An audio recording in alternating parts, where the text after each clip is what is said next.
Okay, here we go. You ready?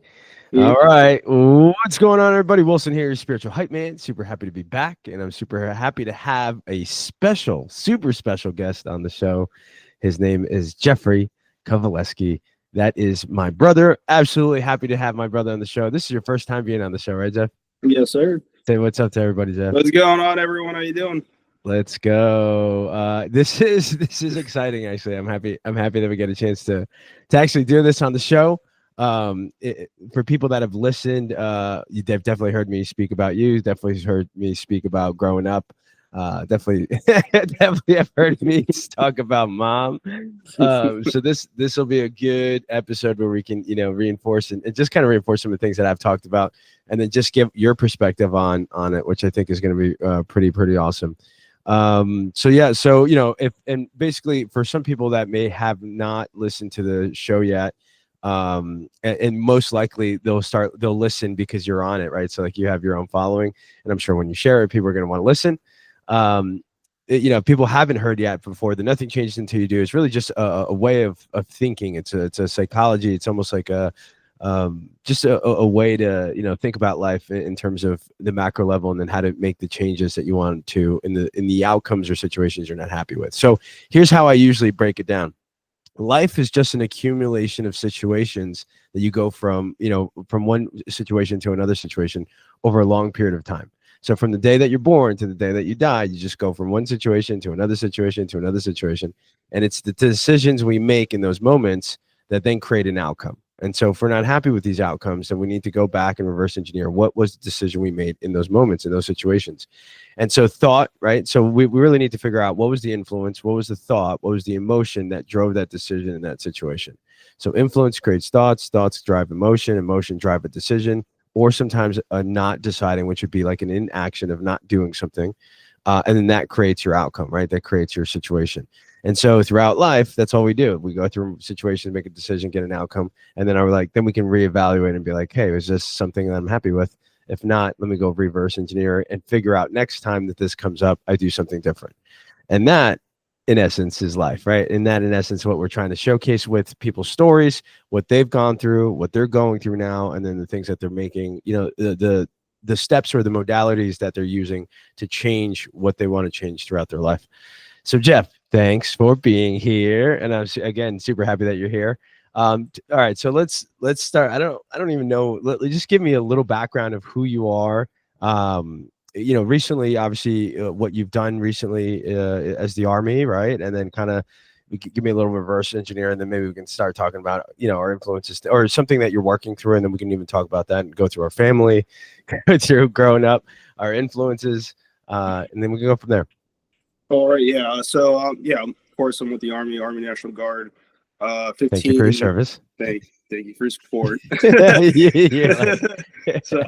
so, right, 15 Tango UH-60 repair, which in fancy layman's term is a Black Hawk mechanic, right? Like whatever breaks, we take that off and replace it or fix it. Right. So they allow me to keep those things in the sky, which is kind of crazy because Right. you're a human doing this. There's no you have to follow everything by the book, which is great. But previous to this, I was working at a brewery called the Backward Flag Brewery, which it's no longer in business. We closed our doors right before my deployment. So I came back from my deployment. I was in Kosovo about 3 months ago. So don't really want to talk about get into the Army stuff right now. That's not the point of today's topic. Maybe in February when I get out, or get your DD-214 for all you Army guys out there, your military people out there. It's when you get out the Army and you're done with your contract. But so yeah, was a brewer at a lead brewer at a brewery. It was a veteran-owned, female-owned. She was also 15 Tango herself. But prior to that as well, I was a dispensary technician for cannabis cultivation. So I kind of did everything in reverse. Usually you join the Army, then you start drinking, and then you start smoking pot. I was smoking pot, started drinking, then joined the Army. So,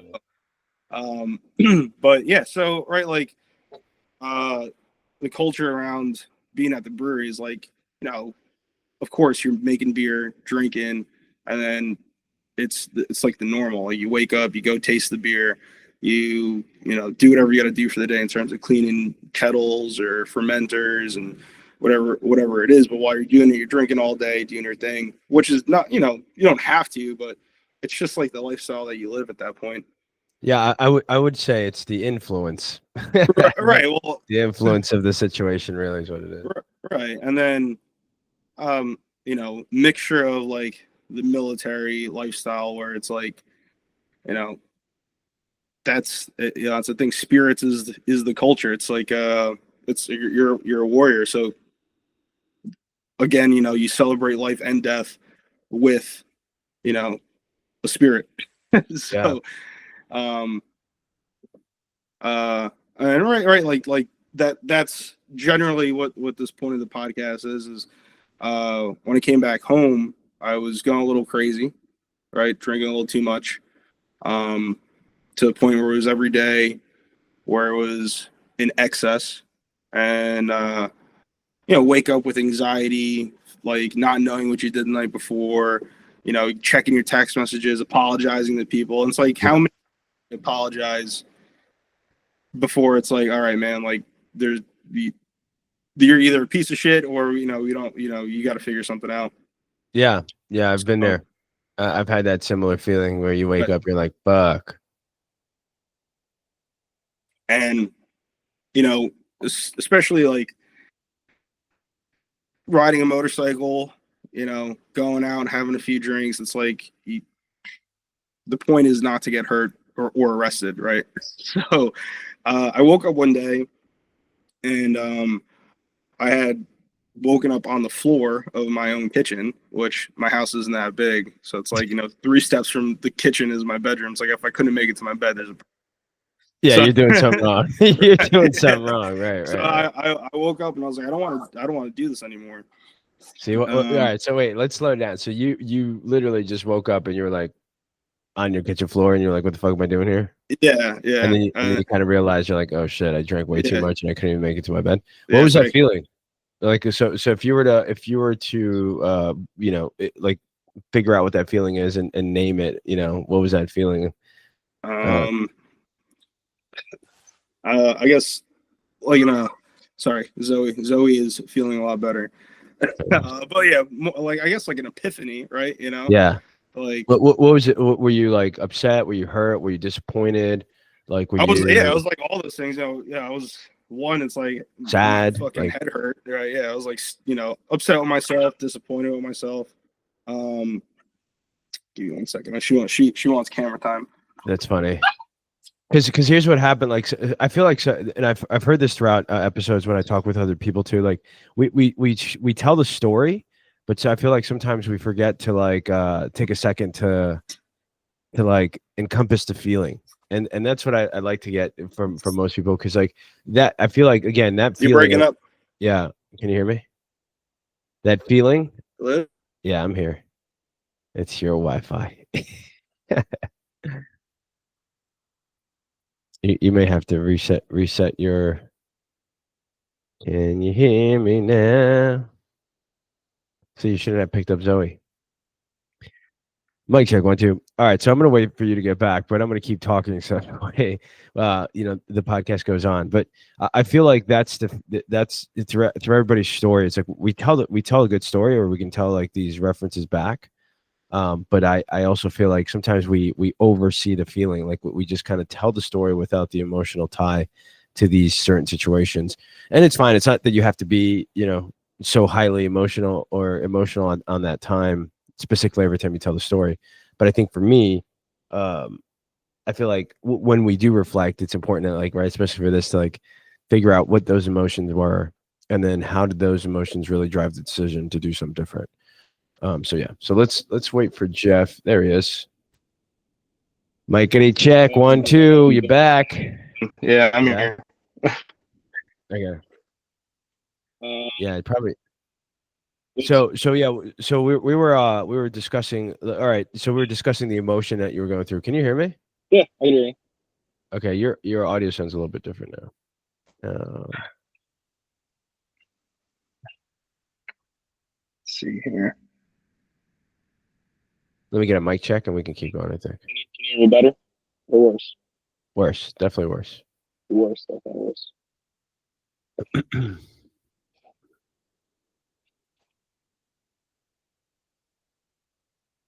So while you do while you do that, yeah, and that was basically what we were discussing is like I feel like sometimes when we tell our stories, Jeff, we tell them and then we sort of I don't know if we do it on purpose or if just the way we tell stories, but it's like, we don't really share the feeling part, right? Like how you felt in those moments. You just sort of like, I woke up, for your examples, I kind of woke up on my kitchen floor and then, that was the day I decided to change my life, for the better.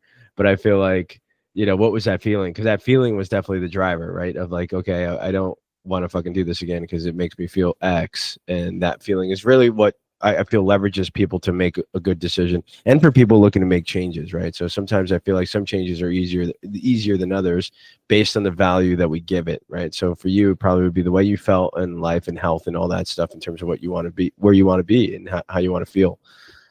Sometimes if we don't, and I feel like if we don't kind of like feel it or live it or use it, then it could either it can work opposite of that, so it can bring you even lower, or it's sort of if you're not touching base on that feeling, then you can continue to start doing you continue to do the same thing. You keep living in that cycle without making some different changes.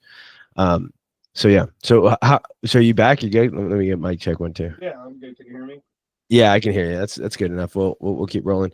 So yeah, so you woke up kitchen floor and right, obviously live on your own, which is great. So mom's not there fucking yelling at you. It was, right. Yeah, of course. I mean, that's the whole point of living alone is like So point of no, got it. Okay, so take me through it. So you were feeling disappointed. What was the first feeling? Like if I were to ask you, like what jumps to mind first? Like if you were able to give a feeling, like a name that feeling. What was the first one?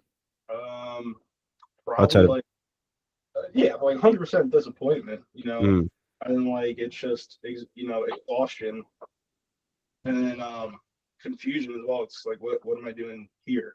mm. The aim was for the bed. Yeah, right.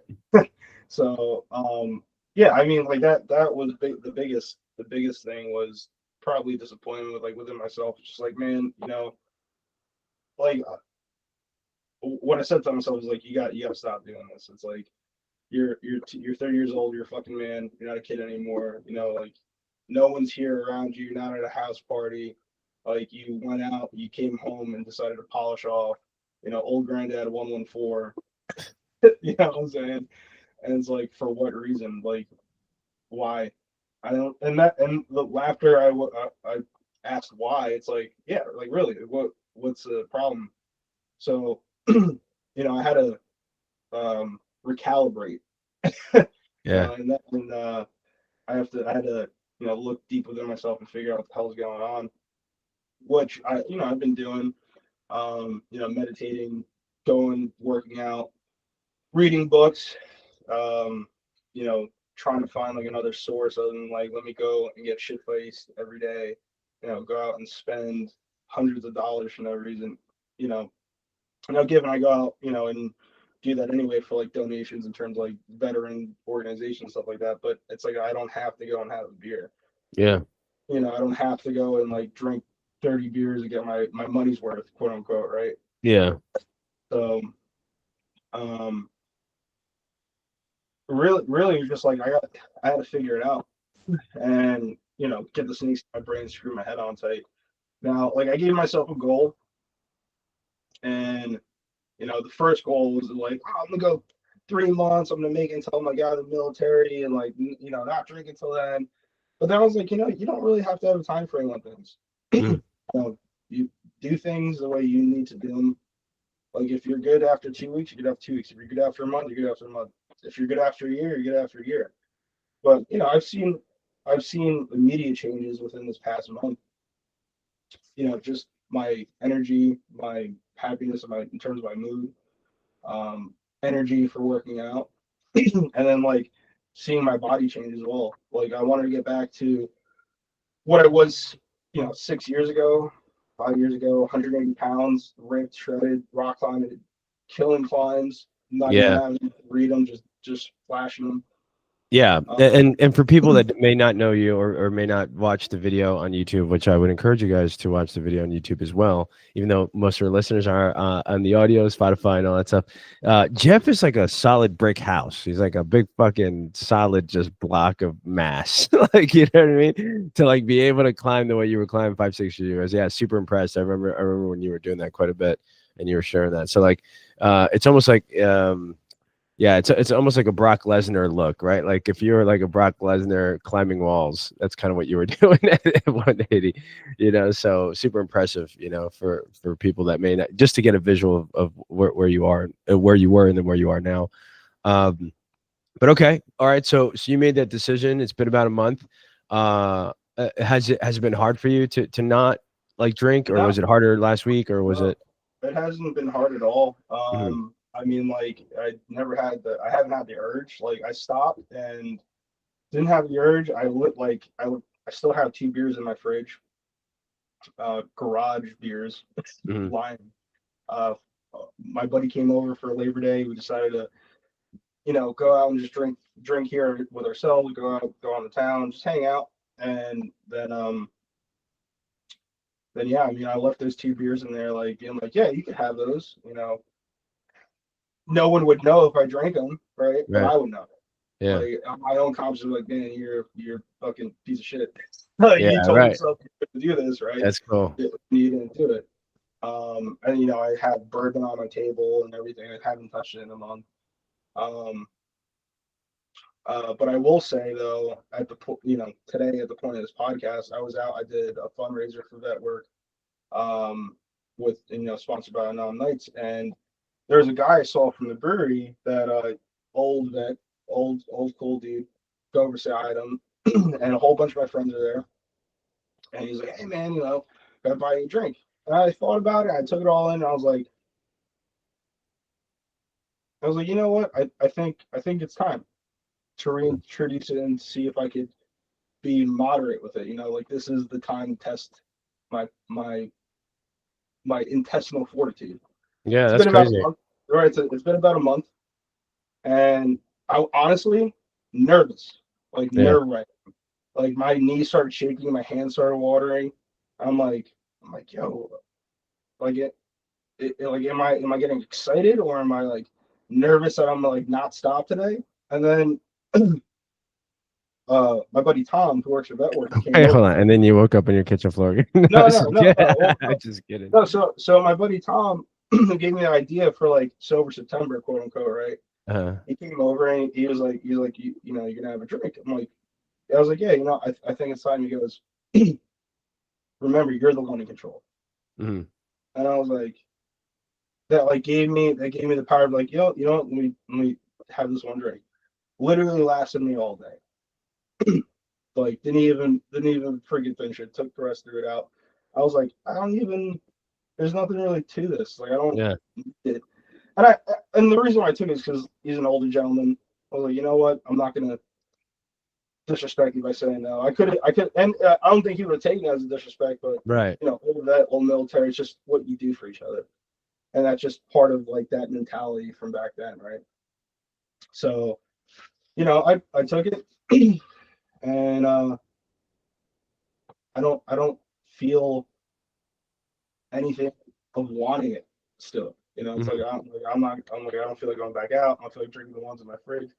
But now I know that I do have that self control to stop and not drink, or make the decision if I do want to have a drink or two with dinner or wings or whatever.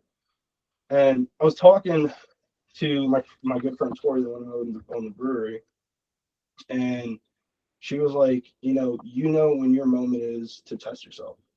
No one else is gonna be like, this is your time. It's all on you. Yeah. So I Yeah. felt, No, I can definitely agree. I definitely agree as far as like, I think you to an extent, right? Because I feel like some people have the ability to like to know, and then some people think they have the ability to know, and then they kind of like don't, right? And then they kind of get into the same situation. That's kind of like where you get into addiction and things like that. So I do agree that, like, I guess my only ad would be like, if you have the mental fortitude to like understand that and kind of really go through it and make your own call based on the decisions you made. But again, you like, I would say your story is pretty awesome too, because like, you woke up on your kitchen floor like not knowing, and to the severity, right? So like I feel like that's like, if you look at the type of drinking that you were doing, could be equal to somebody that maybe might not have the ability to decide when they're ready to do it on their own. So I just want to like I just wanted to be clear on that as far as kind of my thoughts and perspective on. I think it depends on the individual, and I think it also just sort of depends on the amount of fortitude. Even though, again, someone who may not have the ability to test themselves would have equal to them waking up on the kitchen floor. That's kind of like my point. It's like I think it's for each individual, and then how they really know themselves, if they have the ability to actually know themselves, is I guess my point. Like the awareness check, like if you have the Right. ability Well, to really. a lot of people don't have that awareness, right? Like I woke up and I was like, this is the stuff I want to do. I am spending so much money on going out, like, Yeah, anywhere between $60 to $120 a freaking night, yeah, and that's on the so low end, right? yeah, and that's like one night. That's Yeah, like 4 or 5 hours, just on maybe. alcohol, right? Right. And it's like not eating, not doing anything like that. Yeah, And like that day when I woke up, I was like, man, you're destroying your pockets, you're destroying your body. Why don't you take the money that you're gonna use to go out and drink like crazy and heavy, and go use that on your health. Go get vitamins, go get protein, go get creatine, go yeah, to the gym, go yeah. do the things you like doing Put a again. little away in savings. Yeah, right, for sure. Right. Um, can I ask you, how long were you drinking at that level? What do you mean? Like, how long were you drinking at that level of like being super drunk, or like, extensively drinking, where I you mean, were it's just probably involved? gone on 2 months, probably like right from the time I got home. It could, and especially like you get home, everyone wants to hang out with you. You go out, you party, and then like having like that kind of in between Yeah, vacation time, that little independence from like being in the service to like being out, and then and then also independent from like because you have a break from your job, right? right. Like you don't have to go back to work for another like 60. I think it's like 60 days. I Mm, may not be. I'm pretty sure it's 60 days to your job until like they have the option to let go of you. So it's like now you're on vacation, and it's like I got nothing better to do but to go drink. It's like what I'm yeah. gonna do. I'm gonna go hit the bar. I'm gonna go ride around and go hit a bar. It's like it's what I was thinking of.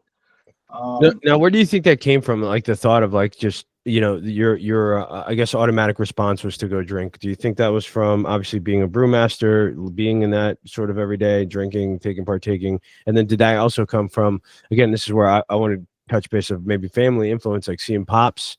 Obviously, mom used to drink, but not a lot. But then she would and get nuts, and then like pops would drink almost like, I don't know if every day, but definitely there'd be a lot of it. Like, do you think that was part of something that you were like, hey, I want to get into this type of job thing? Because I like, mean, it wasn't. It was. I don't think it was that. I mean, I remember there was on the History Channel there was How It's Made, and like that had like very big influence on me as a kid because I know how like all soap is detergent. I know how yarn is made, which is kind of weird to have that as a TV show, but I sat there and watched it. But then I remember they gave the history on how beer is made, and I really enjoyed that. I was like, that is so cool. how old You were know, you? I was maybe like 10 or 11, Hmm. and then like the influence of pops drinking. I now tell him like, oh, this is how the beer is made, that and that and that. And explain to him, and he was like, that's awesome. How do you know this? And I was like, oh, History Yeah, Channel. yeah, like positive reinforce of you being excited about making beer at 10 years old. It's But like, yeah, yeah, and like the whole world has revolved around it, and that like it's going back to the history of it. It was made as a source of drinking, but that beer that they made back then, you know, it had like as little as 2% in it, so you were able to drink it because you couldn't drink the water. It was mm, infected. People would shit in their own drinking water, right, upstream and downstream. They were drinking, and everyone gets sick. yeah, So the way of purifying it was with the magic stick that the monks would mix this brew that they had, and then they yeah, they never realized that they thought the magic stick was like divine, intervention of God that would give them the source of drinking fluid, which is Yeah. really the stick would constantly create yeast on it, and that's how it would, ferment. So that's a quick breakdown.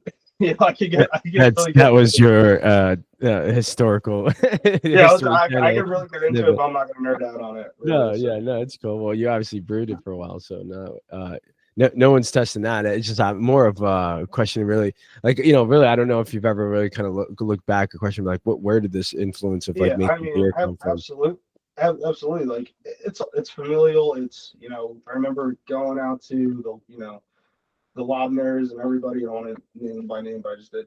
We go out there. Everyone's having drinks. It was just like everyone got Yeah, together around right, it. right. And then, like as you got older, you and your friends would party. You'd go out to Yeah, maybe frat house stuff, and I would look. I'd like, that's cool. Like everyone. It's these like guys are a fucking American. partying. Yeah, it's like an American Pie movie. Yeah, And it really was an American Pie movie, and I took you out there mad early, mad young. yeah, Uh, I was one, like because I 13. wanted to be the cool brother, which I obviously was, but two, yeah, like if you think about it now, like that influence, it definitely plays into your psychology while you grow up, and then the things that like why you make decisions, which is crazy to think about it. Actually, I don't think I would. I definitely don't think I would change those moments of like taking you out early on when you were there, because like. For me, I guess it was my own personal feeling of like, wow, like these guys are awesome, and I am the cool big brother, and I'm giving these guys an experience that they probably like would no one their age would have, right? So part of that is that, and then looking at back at it, I'm like, well, I guess part of it, the influence of seeing all that stuff, that sort of lived in your head somehow, right? Like unconsciously, subconsciously, or consciously, somehow made some sort of impact in terms of like what we thought at that time was cool, or how we, did things, etc. Still fun. Still fun to talk about, and to know some of the things you I did. mean, we had some of the best memories we've ever had, but like I'm not gonna put blame on that being who I was today. I have my own emotional shit, my own baggage, my own trauma, right? Yeah. Everyone does. My own mental issues I need to, I needed to focus on, whether it's like gluttonous or laziness or, you know, running from my own problems of, relationships and stuff like that, Mhm. instead of just addressing them as a person, and then fixing them. So I would just be like, boo, oh, woo, boo hoo, woe is me, instead of being like, hey man, no, you're the one fucked up. Yeah. You need to take, accountability for this and fix it and forgive yourself and move on. So, which Yeah. which It's which I've had the ability to do, just you know, meditating and talking to myself, yeah. and not like a weird like asylum type of way, like Yeah. like Right. I a get it. conversation within myself as Yeah. to what I need to do to make myself feel better. No one else is going to do that for me. 100%. 100%. What's interesting to me is that like some of the things that you're dealing with, or have dealt with, or continue to deal with, are some of the things I dealt with, and there's still, to a certain extent, still dealing with a few things that I'm like, just I feel like it's probably been the longest thing that I've been doing for a while, right? So it's not funny, but again, interesting that like, the whole relationship thing with you, the whole of like just like feeling like shit, or like woe is me sort of thing. So like, and again, I don't think this is specifically just you and me, because there's plenty of people out there that kind of go through similarities of like feeling that way. But I think it does come back down to some of the things that we've dealt with, or that generation dealt with while growing up, or not having, or having as a child, like as a child, when parents sort of being the way they are, right?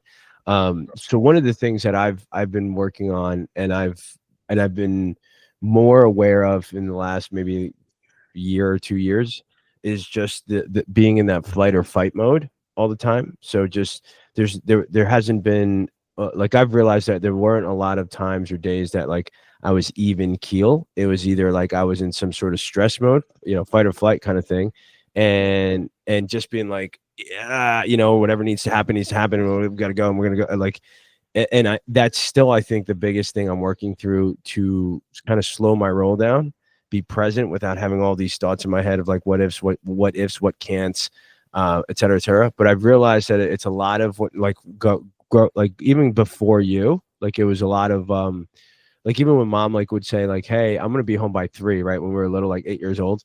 Like I'll be home by 3. I'll be here after work. Just to come, you know, come to school. Like go after school, come to the fucking apartment. Don't move. I'll be back. Trust me, you know. And it was like it was like 3:05, and I would freak out because I'd be like, oh fuck, where the fuck is mom? And so like I realized that, and again, I don't know if it was that just that, but it was like or getting in trouble, right? Like sort of the walking and eggshell sort of thing, where you're sort of apprehensive on like, should I do this? Should I not do this? Is this person going to be okay? What do they think about me? Is that good? And am I, you know, am I doing the right thing? Am I not doing the right thing? I think there's been a combination of that throughout the last like whatever 30 years, where for a while I was just living in this without being conscious of like, wow, this is exactly what's happening to me. And then figuring out a way to like you're talking about these different modalities of like slowing down, whether it's meditation, talking to yourself, but at least of being aware of it. And then you start changing, you start kind of, you know, doing these different things to get away from that. So a good example for me is like sometimes when I can feel like I'm fucking either nervous or excited or like whatever that fucking high, you know, stress zone is, I try to go outside, or I try to like slow down for like 20 minutes, 15 minutes and just do a little bit of breath work or listen to some sort of meditation that kind of like soothes me. It's like almost like soothing a baby. You know what I mean? Like when the baby is crying, or like that's like our stress mode or our stress levels.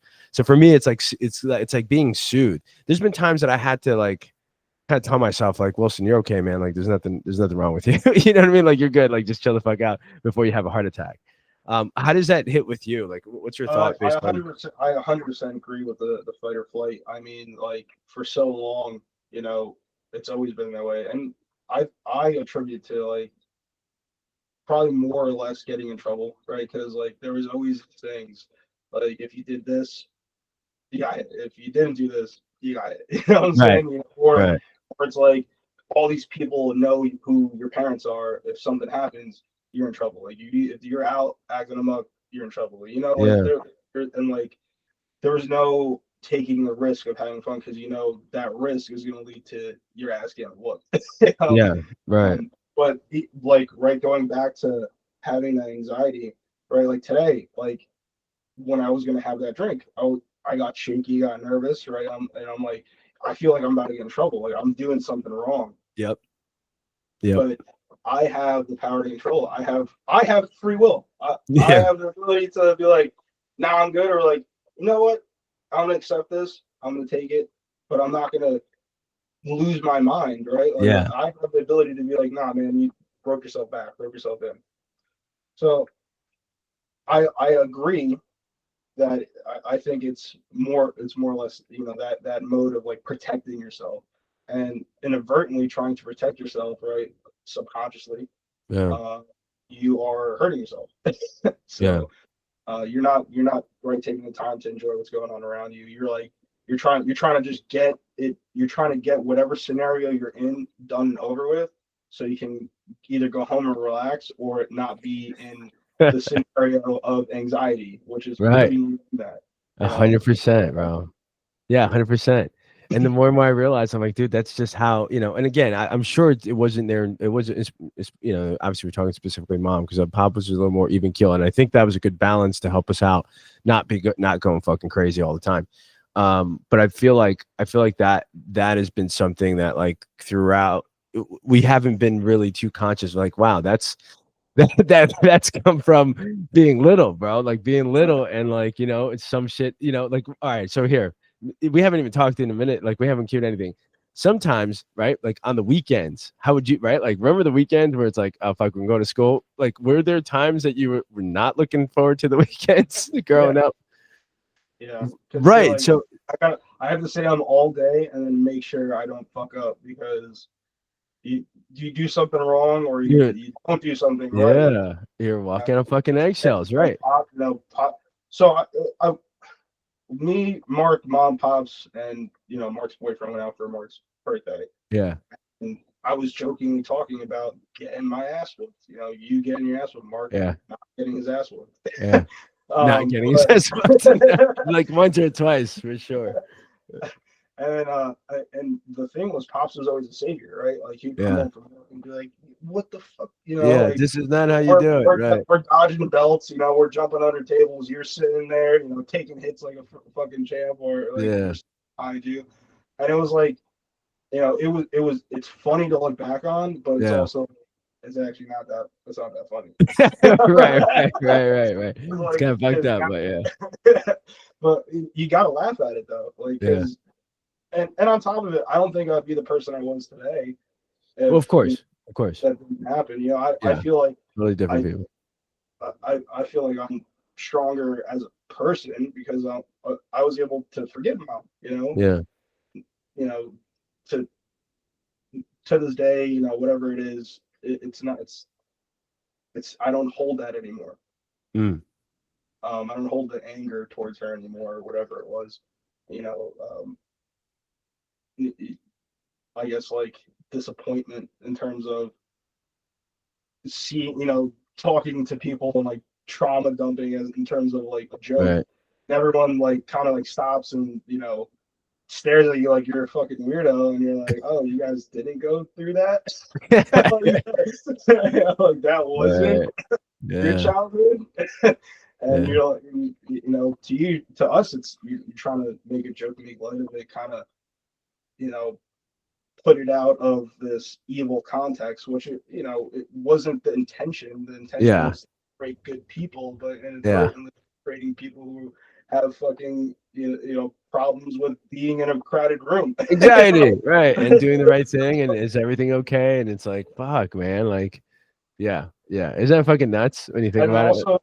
Right, and then like on top of it, like being asked the question too many times, you're like, yeah, no, yep, and then you're like, no, yes, and you're like, look, man, fucking stop asking me questions. Like, I'm good. And then like now it changes you to like being like, now I'm not good. Now I'm pissed off. Yeah. Right. Keep asking me. Yeah, stop asking me. So for people that are listening, the reference is like Mom sometimes like she just continues asking you after like the first or second time you're like yes or no, and it's like, and it's just constant. It's like, okay. Right. So I'm assuming when you got kind of see this similar like out there when people are asking you like, dude, like, what are you doing? Like you're like trauma. Yeah, 100%. And I would 1,000% agree.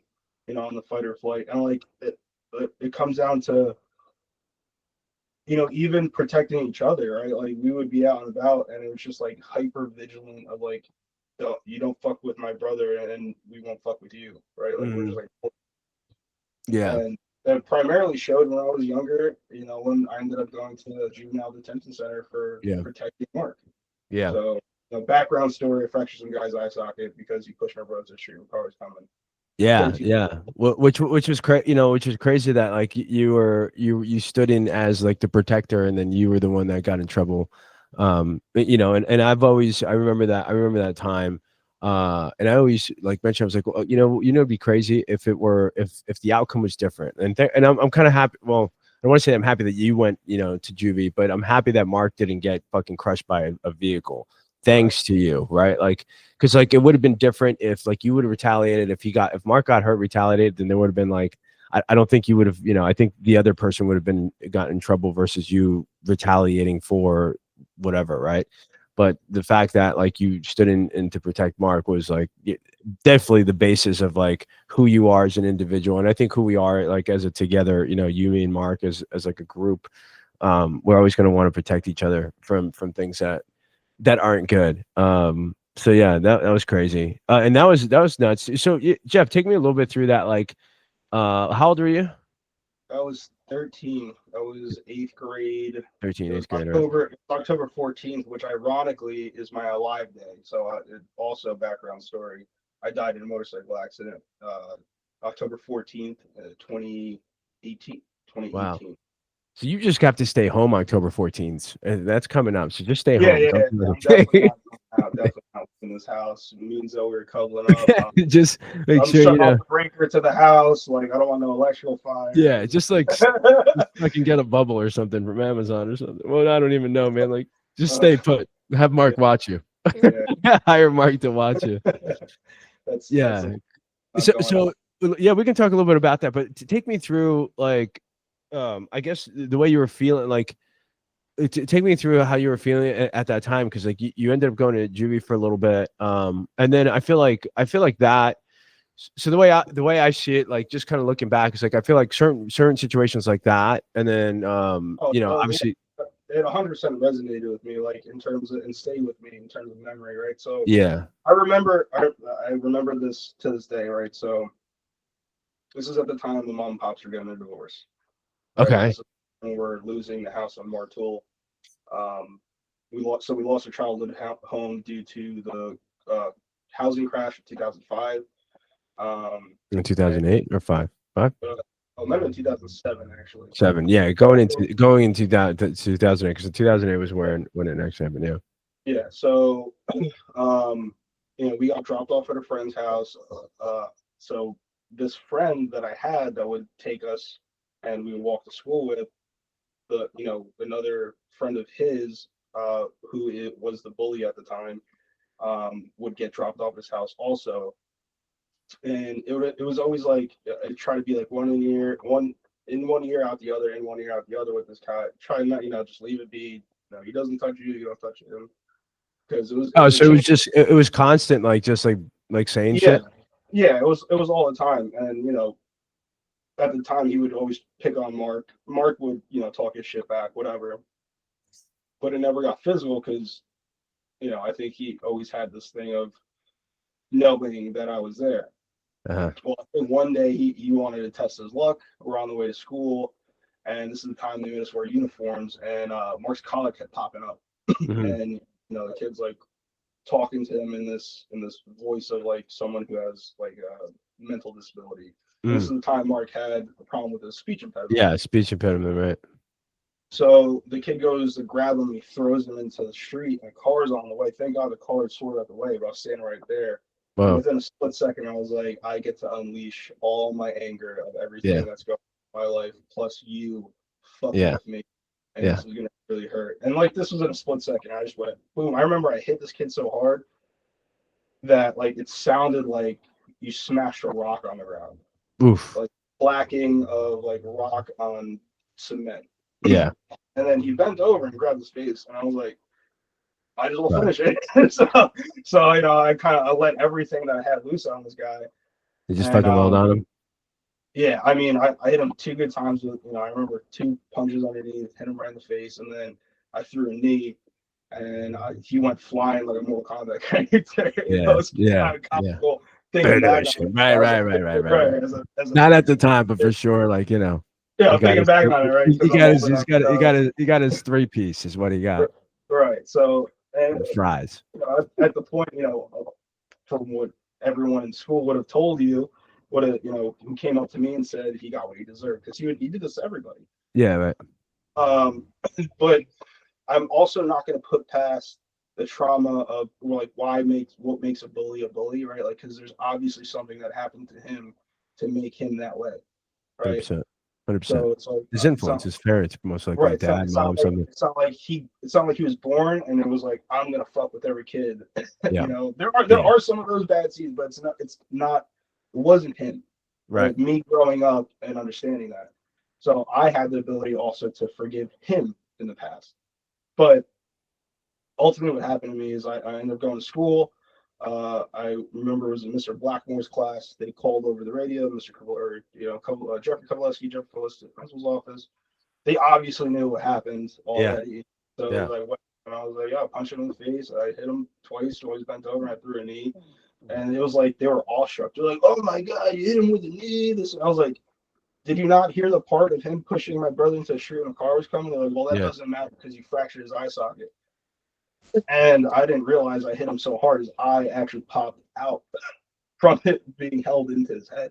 Whoa. So, yeah, yeah, and so that was like that was just literally I was in shock. I remember going to the precinct, mom coming in crying. I remember being like handcuffed to this bench, then processing me, and then transporting me to GDC, which was in East Brunswick, I'm pretty sure. Yeah, I think so. And I remember visiting you a couple times, and once or twice. yeah, I remember going there and I think. like I went in. I actually knew people who were in there because they happened to be on my football team at the time, the Giants. and they're like, "What are you doing in here?" I'm like, "What are you guys doing?" Yeah, right. They're like, "Well, the one kid's like, well, I robbed the bank." The other kid's like, "Well, I was with him." I was like, "What the fuck?" So what you guys, man? Yeah. Right. And I was like such in shock that they gave me this cell and I went to go sit on my bed. And then it sounded like everything was underwater. Like it just like everything was muffled. And I remember this I guess like CO came over and she was like telling me to get out the room. And I was like looking at her and I couldn't hear her. I Mm. had no idea what she was saying. And I remember like the two guys came over and like they were like, "Yo, he's in shock. He's in shock. He just got here. He just got here." And she's like, "I don't give a fuck. I don't give a fuck." Like yelling at me. I'm like, "Oh shit." So I come out and it was like chow time to the point I couldn't even eat. But I was there for 3 months because the judge decided to go on a vacation after they had switched my previous judge who let me out. But I will never forget this guy's name is Judge Daly. He we came for the second hearing and he was like, "You are a menace to society. You don't belong in society, and I'm sending you back to juvenile detention center after already being released." Whoa.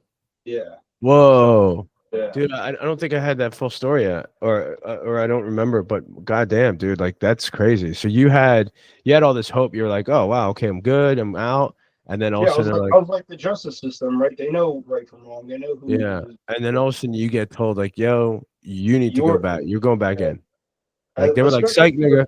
Oh shit. especially as like a 13-year-old boy, right? They're like, or a 13-year-old teenager, they're saying you're a menace to society. It's like I'm Yeah. not even like I'm just and then which is crazy because on my way in being processed, everyone asked me what happened, and every single person from CO to nurse to police officer would have been like, I would have killed him. Hmm. So Yeah. it's like, everyone up until the judge was was like, you're in the right. Yeah. So which Right. really, really screwed me up as a kid. But Yeah. Yeah. finally, they Well, did. hold on. So take me to. So yeah. Okay. So then you had to go back for how long? So it was supposed to be a week, but then within that week, the judge decided to take a vacation for 3 months. So from October 14th to December 14th, he was gone. December 14th, he came back, or I guess it was a couple days before that, because the 14th is when I was able to appear in front of him. Mhm. And I will never forget this because my lawyer came up to me. He said, "Look, we can fight this. And if we try to fight this, you have to stay in juvenile detention center. Or if, there's a plea deal of 1 year probation. After 1 year probation, they expend your record."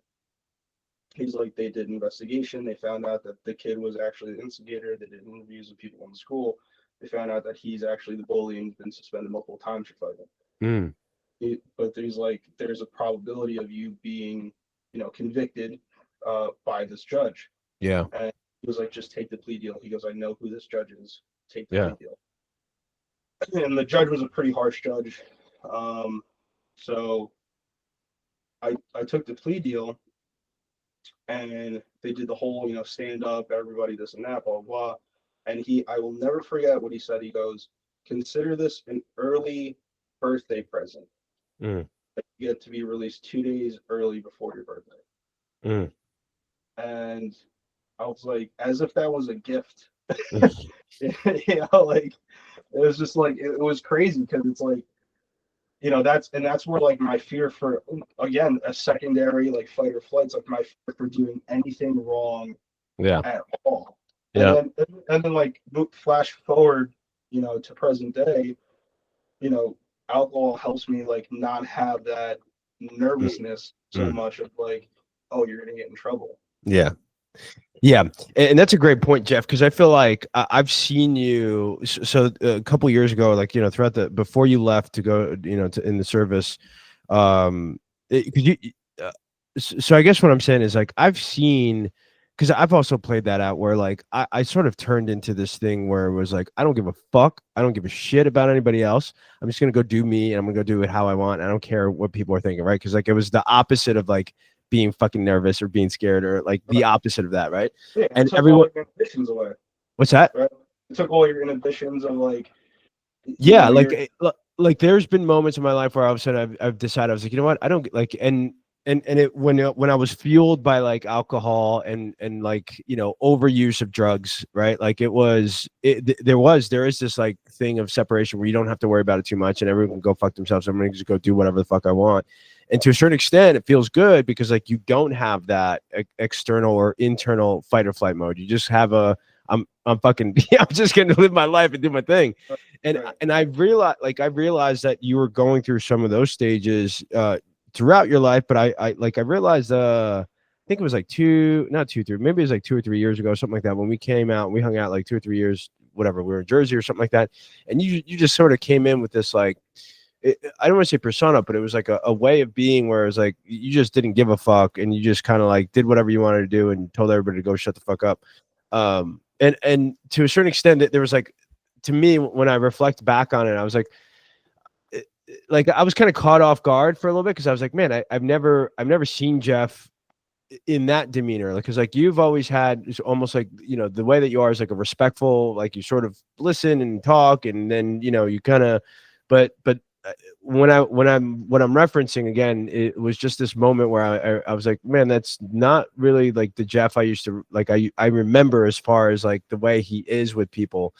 But then I also realized, so I don't know, again, I don't know if those were moments too that were kind of shaping up with like what was going on in your external situations in terms of life, like relationships, the job, and even the people at the brewery, right? So like I don't know if that was like a mix of things, and then it just sort of became you for a while. Because now that I've seen you, or now that I talk to you, I don't see I don't see that, like I don't see that level of it, or I don't see the like the level of, I don't want to say disrespectful, but it was like borderline kind of disrespectful. I was like, what is going on here? I never said it to you like, and back then, because like I didn't want to, and I think for me it was just more of like, I think you're just going through this stages of your life that you're fucking figuring out, or you're kind of like being the way you're being because of, you know, whatever may be happening. So I didn't want to step over like too many boundaries. But does that resonate with you at all?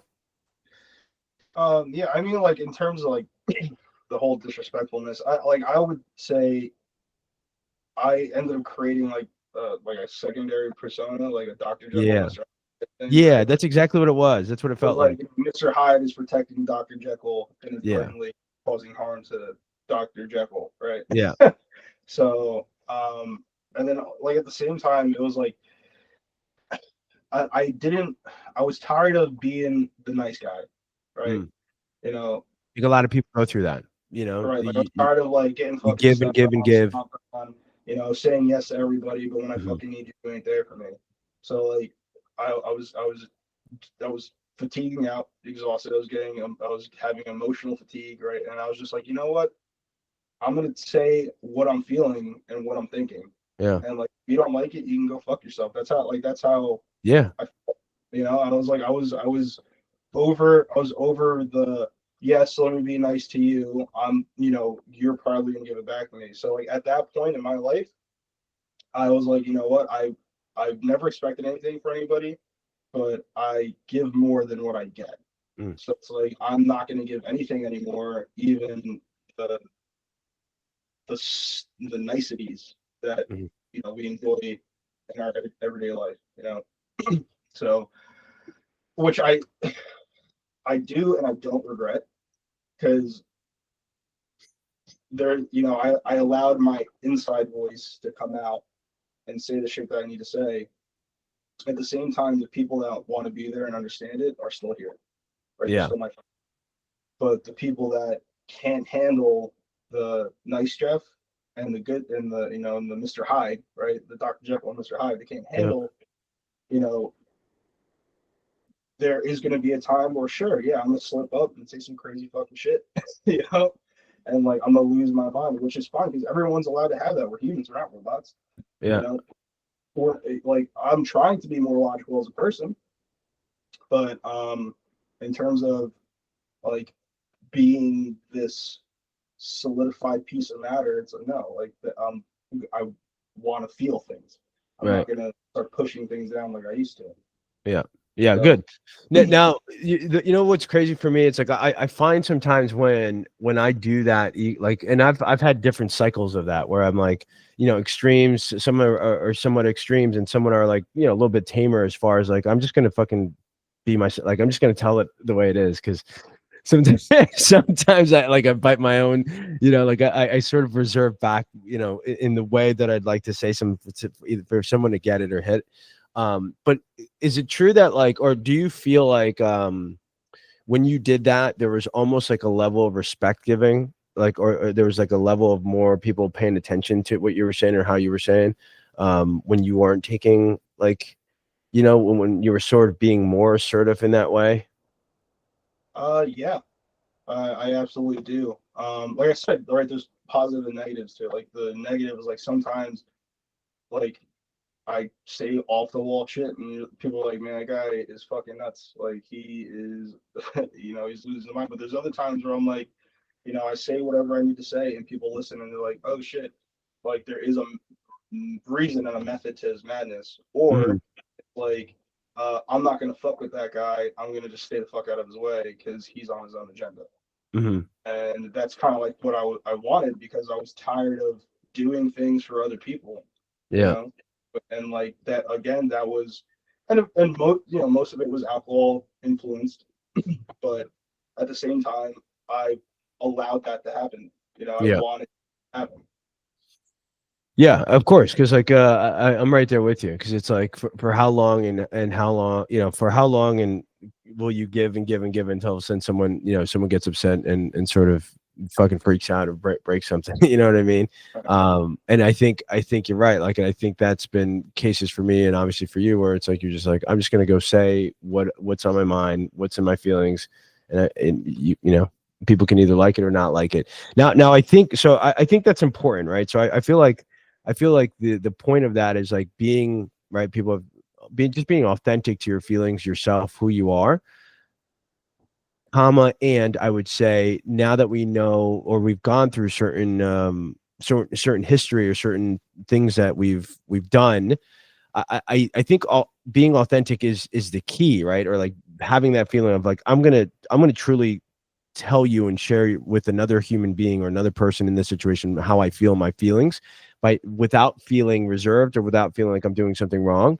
I think it's just how we do it now, right? Like the delivery. Before it was like, go fuck yourself. I don't give a shit. This is what it is. Go fuck yourself, sort of thing, right? Like kind of that attitude. Where now Yeah, it's like, you know, kindly go fuck yourself, yeah.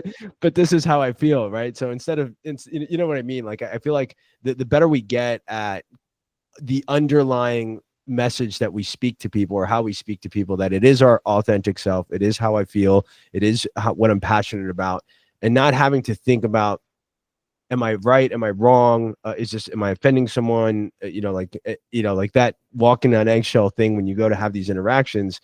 The delivery then That, becomes better.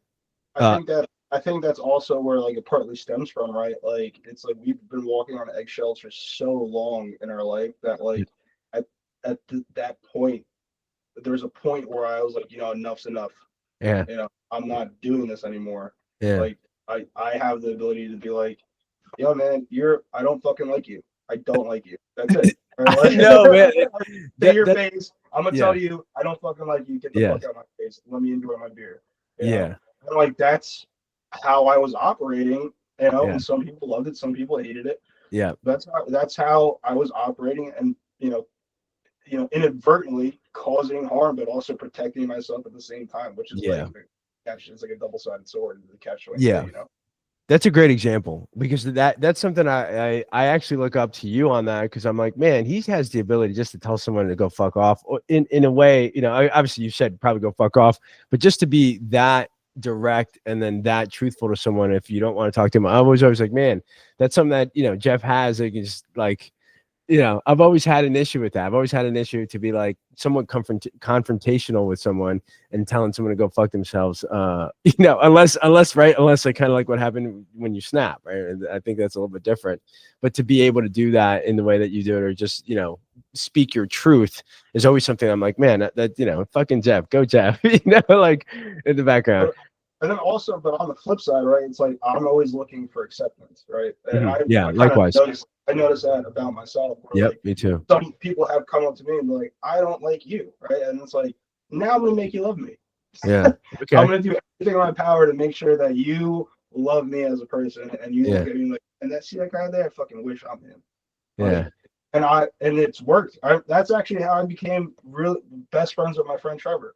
So I Mm. remember working at the brewery, right? And I came in, and he's sitting there drinking a beer, and I'm working behind the bar. It's a couple weeks in, and everyone had left, and it's just me and him.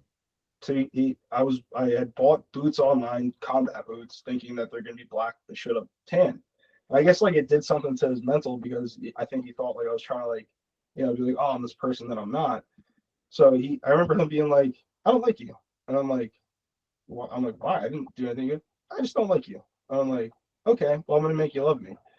And I remember we sat there and drank, beer for beer, shot for shot. Well, I mean, we're not supposed to have shots there, so beer for beer, right? And we talked, and I remember him calling me out, being like, you ain't gonna join the army. You're a fucking pussy, this and that. And I was like, all right, buddy, watch this shit. So I showed up the next day. I went and took like a fake ASVAB. Uh you froze, Jeff. If you can hear me, reload the page. Reload the page real quick.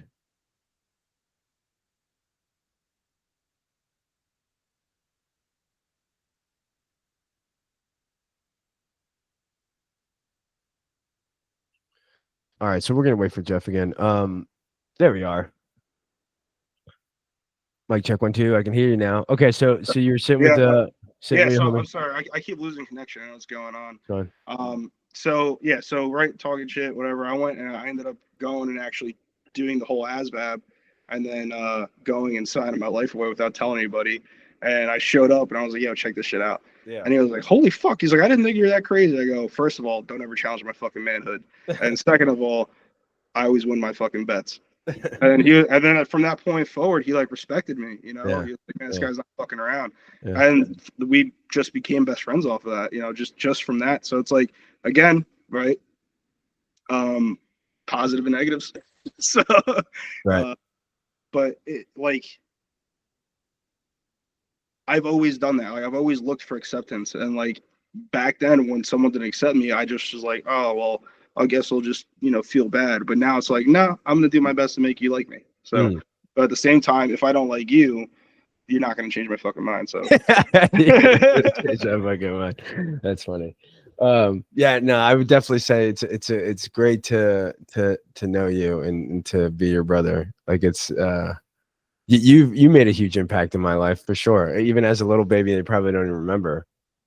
Just being you was always awesome, and then just having like someone to fucking take care of. As far as like like come with me, man. I'm gonna teach you some of these ways. So, yeah.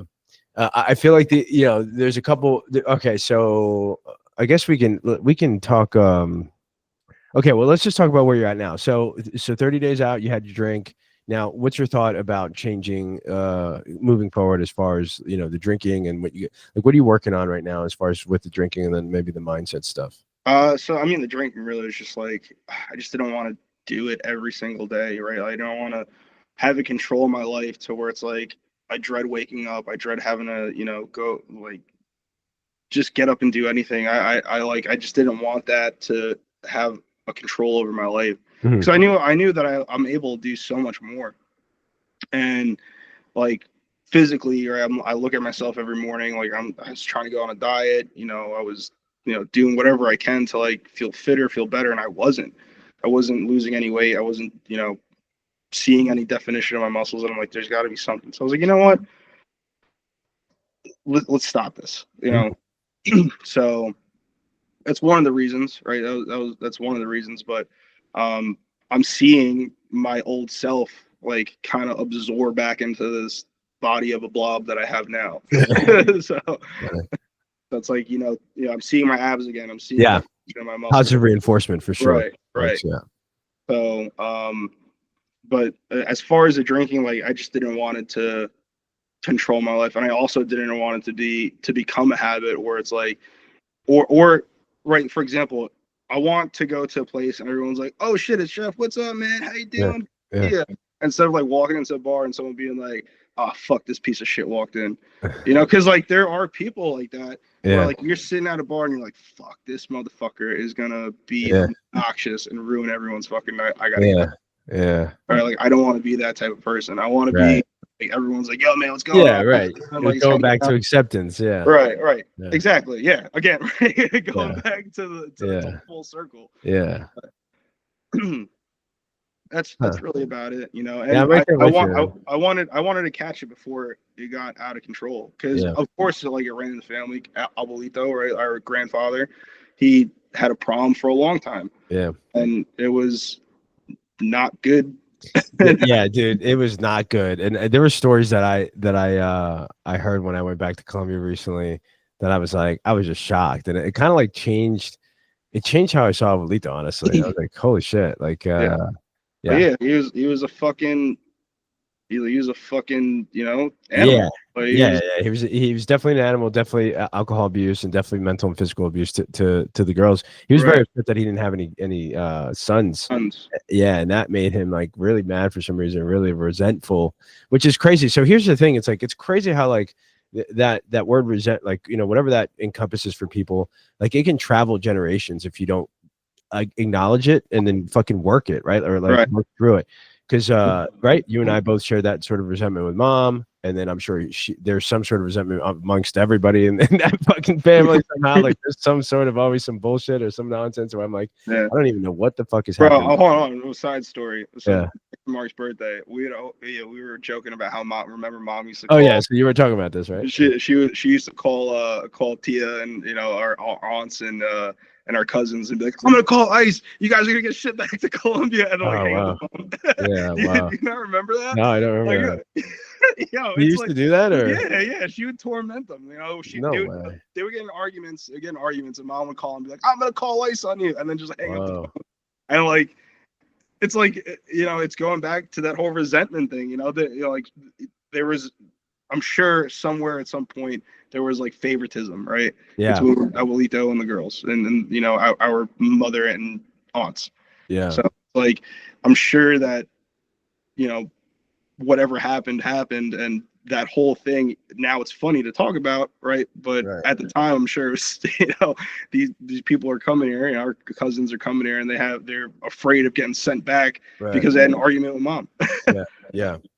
Yeah. Yeah, that was, and that's, again, I feel like that was something you have to work through it, right? So I guess the point for anybody that's listening is there are things like that you work through, like resentment, the flight or fight mode, and it's things that like you either start becoming aware of, and I think slowly become like, why am I doing this, or why do I feel this way, or why am I acting this way, and then I think the biggest point is like being able to take a moment to really reflect on like, yeah, why am I feeling this way, or well, why am I doing this?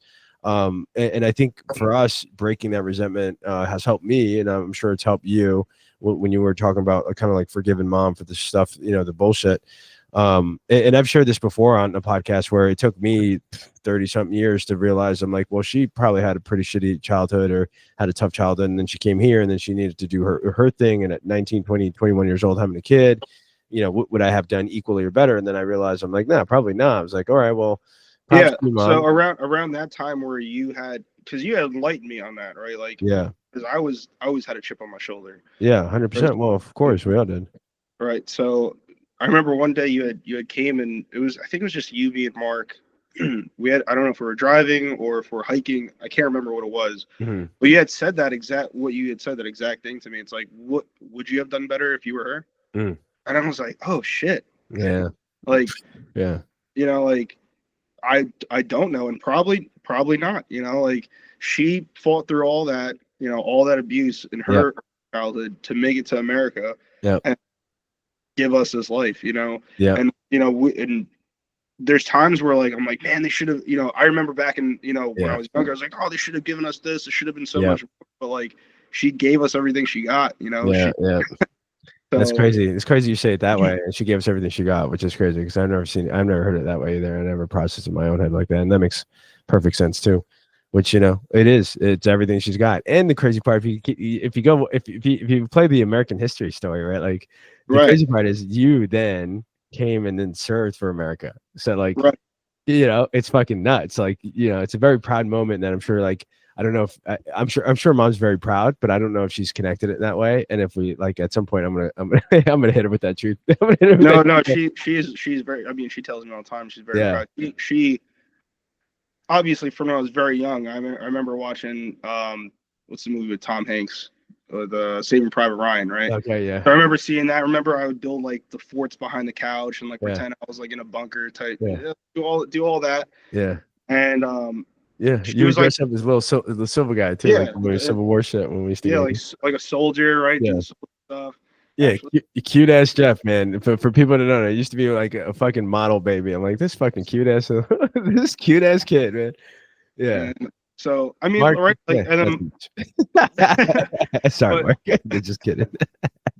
but at some point, right? Like she was like, I always knew you were gonna join the army and be Yeah, a military, right? She was yeah, always, yeah, I'm like, yeah, okay, whatever. And I wanted to for a long time, and then I forgot about it, right? Like we try to make a name for ourselves. We try to make our way through life without having to work for anybody else. yeah. Which I mean, you're doing, right? Like you're doing everything on your own. You did everything you promised yourself you were gonna do. You're getting there. But um, but she always knew I was gonna join the military, which I right. I'm proud of myself for doing it.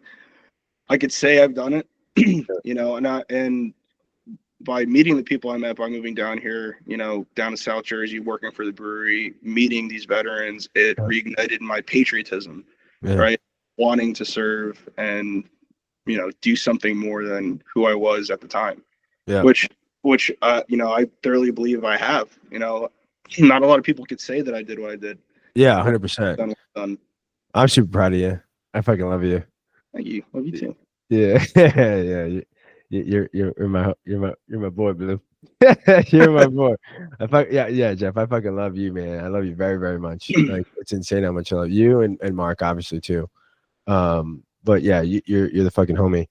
All right, so we're definitely gonna have to get back on. We're gonna have to do this again, right? Because I think this is a good one. But we have tons of more other things that we can get you on. So we're gonna have to get you back again on this one. But let me close off by saying a couple things. I love you very much. I appreciate you. Some of the things that you've dealt with, I've dealt with, and I can see why, right? Growing up the way we did, and I'm happy that you're at a level right now where you're mentally like conscious enough to like work through these things. And to hear that you were making these changes, especially like with the drinking and what you wanted to do and how you're making it, makes me really, really, really proud. Really, really proud to know that you're doing that. And so I guess that being said, I usually ask 3 questions at the end, and I'm going to ask you these probably like 3.5 questions. First question would be like, if anyone's going or has gone through some of the things that you've gone through, right? Whether it's resentment, being locked up, or just sort of not taken advantage of as far as not like getting what they give out, and then having maybe that like level of anxiety, that almost walking on eggshells, like you're doing something wrong. Like, what's something that you would like share with people that may be dealing with something like that? Hello. Yeah, can you hear me? Oh, can you hear me? Reload. We're almost done. Reload. What a great question. You better not play. You better not be just analyzing and pretending you're frozen. Reload again, because we're almost done. So for anybody that's listening while we wait for Jeff again, this was a special episode, absolutely special episode. It's great to have my brother on here. I can't wait to get Mark on here. That'd be great too. And I would say for anyone that's listening, definitely reach out to the homies, your family, your brothers, especially his brothers and sisters. He made such a great impact on me. So did you hear the question? Dropped off towards the end of like, what I would, get, what information, what I. Yeah. What would you say to somebody that's potentially going through that? And then for a second, I thought you froze on purpose, and you were just trying to think. No. I was like, because I saw you froze, and I'm like, oh my god, it happened again. Yeah, I don't know what's going on with connection. So South Jersey, I'm in the Pines, right? So it's okay. Whatever happens, but it's spooky down here in these parts. It's the Jersey Devil. But anyway, so what I would I don't know. I like what I would suggest, right? Because everyone's different. Like whatever works Yeah. best for you. What I would suggest in terms of like walking on eggshells or anxiety or not getting what you want, you have to look what you gave to yourself first, Mm. right? You have to acknowledge how you're reacting to yourself first. Um, you know, and ask yourself why are you doing the things that you're doing? Because without you knowing that and being true to yourself and having some type of acknowledgement, Mm. you're not gonna get what you want out of life, right? Like I'm starting to see and feel the things that I'm like, oh man, this is exactly what I wanted. But Fantastic. but I kept fighting myself on it. Yeah. So don't fight yourself. um and then in terms of like substances, in terms of like alcohol or whatever it is a person chooses to do with themselves, whether it's smoking, Yeah. smoking pot, fucking or any of the other fucking 1,000 drugs that are out there. um I'm gonna put it in the words of Coach Russo, right? Like, and famous coach, if you guys haven't heard of him. Shout out to Coach Russo.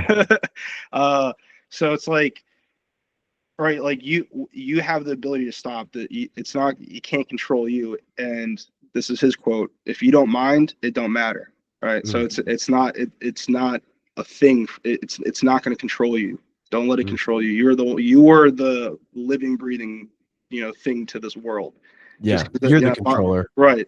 That bottle isn't calling your name. It's not Mm. whispering to you. You're the one who's coming up with that. Yeah.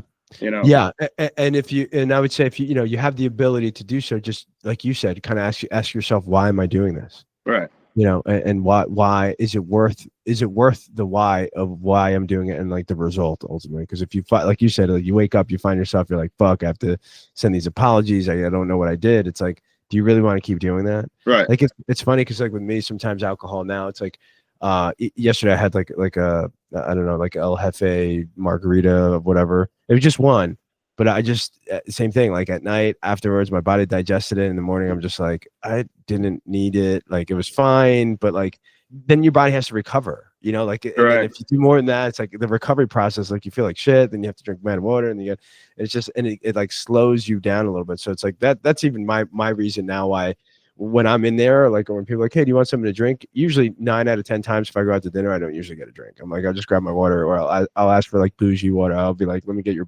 bougiest bottled water, please.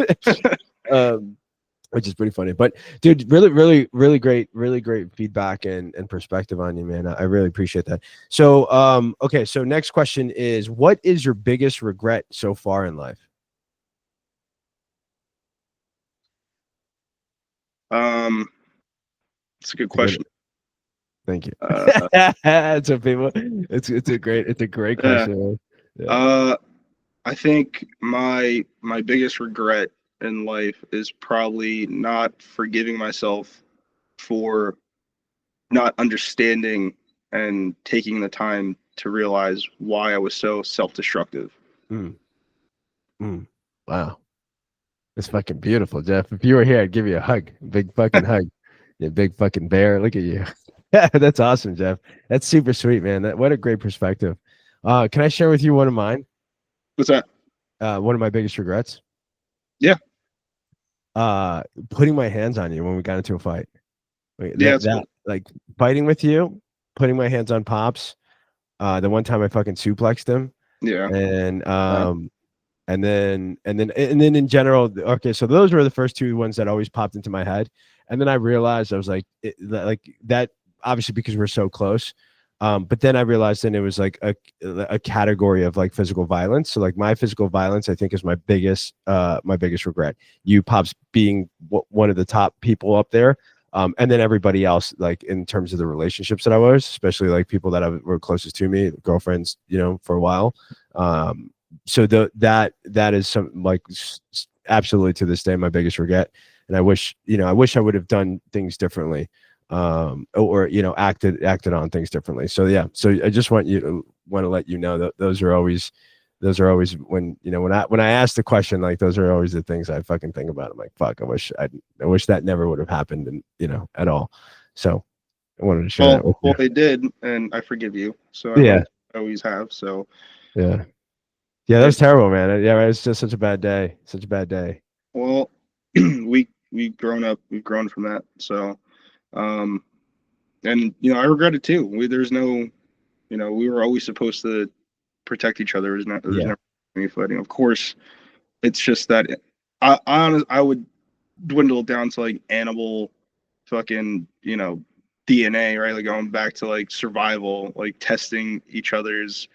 strength and Yeah. things like that. Um, but I don't think it was I don't think it was out of malice in terms of you wanting to actually physically hurt me in terms of like killing me. Yeah, Uh, never. Yeah. but I know that there is a rage that is inside of me that I still have to deal with. That once it turns on, there's no turning it off until whatever my redness, Yeah, you until you know, stop seeing red. Yeah. yeah, goes Yeah, away. I've been right there, man, and I've been there, and I know that there's definitely a light to it. So there's definitely a moments where that says subsides. I think I'm still working with through it, but I'm not like the last time I threw something or put my hands on it at any time has been a long. It's been years, so it's a good thing, and you could definitely get there. And I think you're on the right path as far as how you're thinking and how you're moving through life in these last couple of months, years since you've been back. So same thing. I'm super proud of you. All right, you ready for the next question? Yep. Okay. What's been your biggest accomplishment so far? In life, Yes. Outside of family and kids, if you have them. If you don't don't. know. If you don't know, if you I have mean, them I don't. somewhere. I don't have a wife or children that I know of. Got it. I mean, if they're out there, I'm sorry. I don't know because Email him not. at gmail.com. Go ahead. But no, yeah. I mean, I think my biggest accomplishment is this house that I live in Mm, because I've always done everything for the point of like proving people wrong and um proving myself right. But that's neither here or there. I didn't want to keep paying somebody to live in a slum apartment, yeah. not go anywhere, and then kind of like play out the next years of my life, being like, what am I going to do? I don't have anything that's my own. I'm sleeping on a couch in my father's living room, Mm, you mm. know, and I just didn't want that for myself. I remember growing up as a kid having a house, right, and being Yeah. part of a community, Yeah, it was awesome. right, That and definitely helped, dude. So not to cut you, but quickly, it definitely had like growing up in that community with those type of people around us. right, That definitely helped the insanity. yeah, That definitely helped the balance. right. So that exactly like I think my biggest accomplishment, and not saying that I live in a fucking 3-story mansion or whatever. Yeah, Like I have a very modest bungalow, which is a 2-bedroom, less than yeah, 900 square feet. You yeah. know, the kitchen, the living room is all one one room. Yeah, you got a studio apartment as a house, which is great though. Right, Well, right. it's a studio house, really, But what it is. I have land, I have my Yeah, own place, and no one can tell me that they're going to come and check out my toilet, at 3 o'clock in yeah, the fucking morning. So yeah. Right. it's mine, Good, man. and Good. along with it, obviously, I brought Mark in on helping me get the house because at the time I couldn't technically purchase one because Yeah, of no, my employment. So he helped me, and we own it together as brothers, right? So, yeah, but in the future, moving forward, the plan is to get a second house, yeah, and 100%. keep moving forward from there. Yeah. So, Biggest accomplishment. That's a good proud moment, man. Good stuff. I'm gonna add. I'm just gonna add for myself. I think you going through the army was huge too, man. Like being able to go through like those weeks and then doing what you need to do. So like I'm not gonna lie, it was hard. It was yeah, hard, especially like not being able to talk to everyone, and it's a sacrifice that you can't explain. yeah, Like I know. everyone talks about sacrifices, and it's like everyone's like, oh, thank you for your sacrifices, thank you for Yeah. it's like, and it's like you can't, unless you have done it, you can't explain it, Yeah. because 100%. it's like you're, all right, think of it this way: you're getting ripped from your home, right? Not saying that the army did that. I did that voluntarily, but like, imagine like waking up, you got to go right there. They Yeah, take you you away signed up, man. from Yep.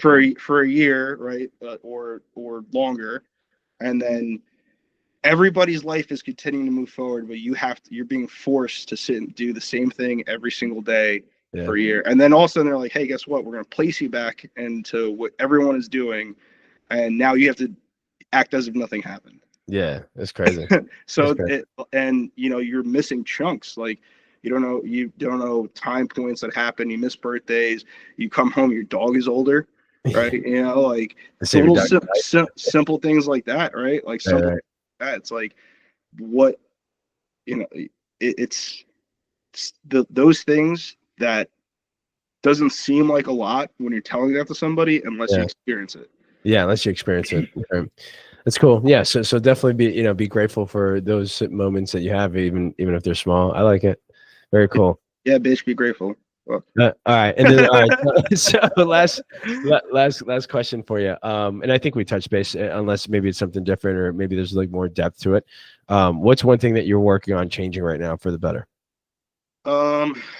Changing for the better. I mean, I think what I'm really, I mean, I've touched on and harped on it this whole thing, but I think for the better really is just physically and mentally stronger and more available in terms of um, energy for myself and the intestinal fortitude for myself. Mm. You know, so How about love? How about love? Love too? Are you working on love? Do you have? yeah, I mean, I'm working on love. There's one. I I have love for this one person, but I know that I had caused irreparable damage to this relationship that I had with this person. Yeah. And right now it's just like I don't really have the interest of anybody else. Yeah. So I'm kind of like just doing the thing where I'm just waiting around. What But about love for yourself though? yeah, so like I mean that's in terms of relationship love, but Mhm. love for myself, I think I'm have been forgiving, which in terms allows me to love myself Oof. deeper and then take myself out, in terms of like dates, like, oh, I'm going out to go do this by myself, Right. and enjoy every second of it, even if I'm going out to a park to sit on a bench and just look at the ocean Mm. or go on a walk, something simple like that. Or, I'm like, hey, guess what? I'm going to go have a steak dinner. I'm going to go sit down. I'm going to have a 3-course meal by myself and I'm going to love every fucking second of it. Hey, love that, dude. That's so, great. so it's like, like just, doing doing things that I've never done by myself for myself. Yeah. So, but in Very terms of cool. relationship love, That's a whole nother that's episode. a whole Thanks for listening, everybody. that's Cool, a Jeff. Hey, whole bit. man, look, I really just again want to say I appreciate you for everything that you are, everything that you've done, everything that you're continuing to do, and what you've taken on, most recently as far as to giving yourself that love. And I'm glad that we got a chance to talk about it. I'm glad that this is a good one. So we got to get you again here because I know there's plenty of things that we can touch base on and then reinforce some of the things like, growing up and all these things that we already sort of touched on base, but even some of the happy things that we can talk about because I think that would be great.